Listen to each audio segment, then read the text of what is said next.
So as you probably gathered from the end of the last video in this series, I had a particular plan for where this whole thing was going, but a couple of things have cropped up over the last 3 or 4 months and I wanted to talk about it, so bear with me.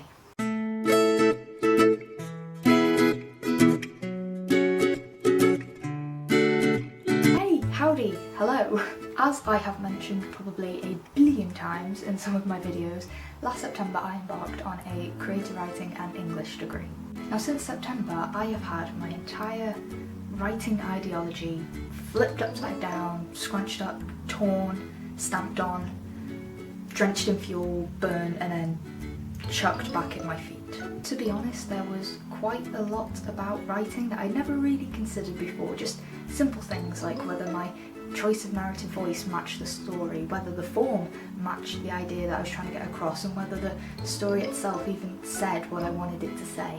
I have discovered the hard way something very, very important that I personally keep in mind always when I am writing now, and that is you can always improve. So when I started writing, there wasn't much that could dissuade me from the belief that what I was writing was beautiful and incredible and articulate. And that is something that you grow out of as your influences shift, as your style itself changes. The more writing you read, the more you experience and expose yourself to, the more you begin to think that your own writing is really subpar and you basically just want to shut the whole thing down, crawl into a hole and die. Now that's also the thing you grow out of when you discover this thing called editing, and suddenly that pile of crap that you have suddenly starts looking like a pile of gold. The problem is that as writers we are subjective. We may look at a work and think it's absolutely incredible and, you know, brimming with pride we decide to bare our souls and show another human being. But when the reaction you get is, it's good, yeah, all you feel like doing is reverting back to teenagehood, shutting it all down and crawling back into that hole to die again. Over the past few months this has happened to me multiple times in multiple classes because of multiple assignments, but you know what, without it I wouldn't be getting the best grades I've ever had in my entire academic career. I have seen and heard a lot of people say that there is nothing to be learnt from a creative writing class, and I am here to tell you now that you are very, very wrong, my friend. Sure, some people can churn out beautiful work with little to no aid, but I am telling you now, that is the minority.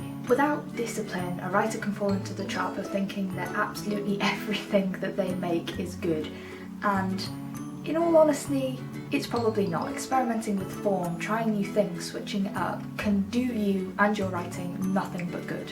5 months ago I would never have thought of cutting down a 28-line poem to just 9 lines, but with a guiding hand, with some discipline, with someone just showing me how ideas can be expressed in a different way, I am in the best position I have ever been as a writer. I am happy with my writing and I am ready to be ruthless, knowing that any sacrifice I make will be completely worth it. To quote probably the most popular craft philosophy, William Faulkner, in writing you must kill all your darlings. It's difficult to hear, it's hard to accept, but it's the truth. You can always be better.